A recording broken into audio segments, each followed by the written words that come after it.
So the tables, it's really the same thing. And we tend to forget that you want to show the data, you don't want to lie about it, and you want to help the reader focus on what matters and what doesn't matter. Which translate in report the important numbers, not all the coefficients. So that is something that the typical rookie mistakes is that you want to know the effect of height on earnings, but you want to control for a bunch of stuff that might otherwise be omitted variables. But you don't really care about all these things, like gender, for example, or whatever. It's not really relevant. So you do want them in your regression, but you don't want them in your regression tables, because otherwise it's going to be long tables with lots of numbers, and they're not important. So you can just choose the coefficient that really matters, and the rest is described in a footnote saying this controls in addition from color of the eye and color of the hair and where you live, and as indicated in equation 1 in the text. Okay? So that's actually very important. Keep the number of significant digits down. 2 or 3, I think, is a good number. No scientific notation, ever. No vertical lines. If you need scientific notation, it means your numbers are too close to 0. Multiply them by 1,000 or 100 or whatever it is, such that you want numbers. You don't want too many zeros after the comma. You want number like 0.17, 0.18. If necessary, just multiply things. Same thing, you don't want immense numbers. So if you're going to have too many numbers, divide so that the numbers become are in between, 1%. I think numbers need to be between 1% and 100, about. No vertical lines in tables. Few horizontal lines. In particular, you need one at the top, and you need one to separate the labels. You need one at the very bottom. Typically, there is no need for any in between. So you don't box the results. 3 lines in your entire table are usually enough. In doubt, align left as opposed to centering. Report the statistics that the reader will need, not those who come by default. So if your default table package, I'm going to show you one in a minute, will present R-square and adjusted R-square and the F statistics and the sum of squares, and that might not be, sometimes it is relevant, sometimes it isn't. Just choose.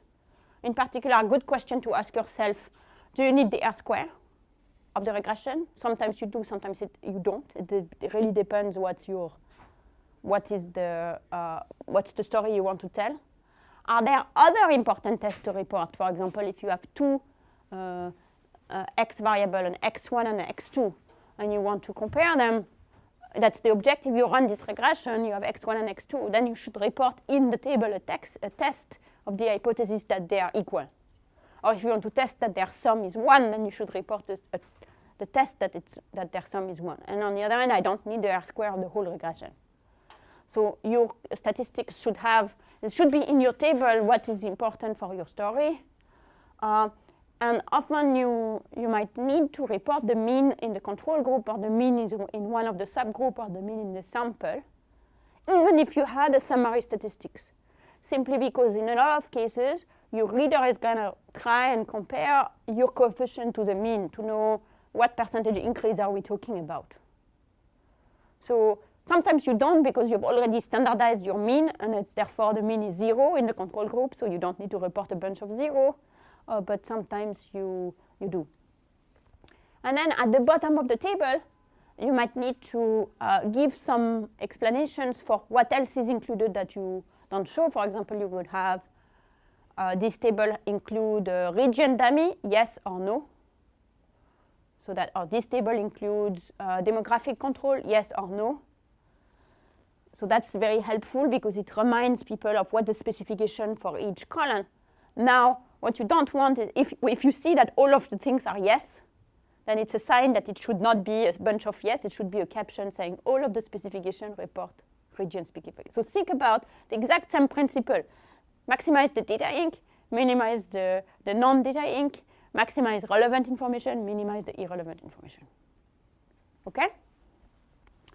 So I'll give you just one example of a table. It's like very it's just a table of mine that I grabbed. It's not the best table ever, but that gives you just an example of how tables tend to look like. So the specifications are almost always each column in a different specification. You have a line for the end of the table, column number, the labels. If you have an uninterrupted line here, helps to see that these two belong together. These are the dependent variable, all job card. This tells me that in this case, it's the time periods that are relevant. I have two panels. Notice that I didn't put a horizontal line here. That's not needed. I only reported one coefficient, which is the coefficient of the treatment group. The other ones that are included are in the footnote. I included 3 significant digits. In this case, I included stars. I'm open to you including stars or not in your paper. Different papers that a different field and the different journals have different conventions. And you, what else is interesting? The number of observations, and I've put the mean in the control group. I'm not interested in the R square.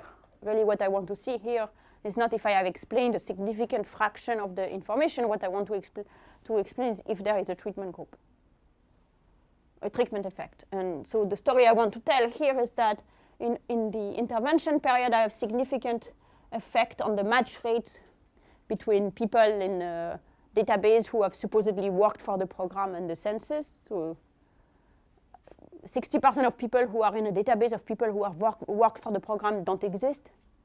So I want to say that there is there's an improvement in that. That's significant during the program and not significant after. So there was no persistence.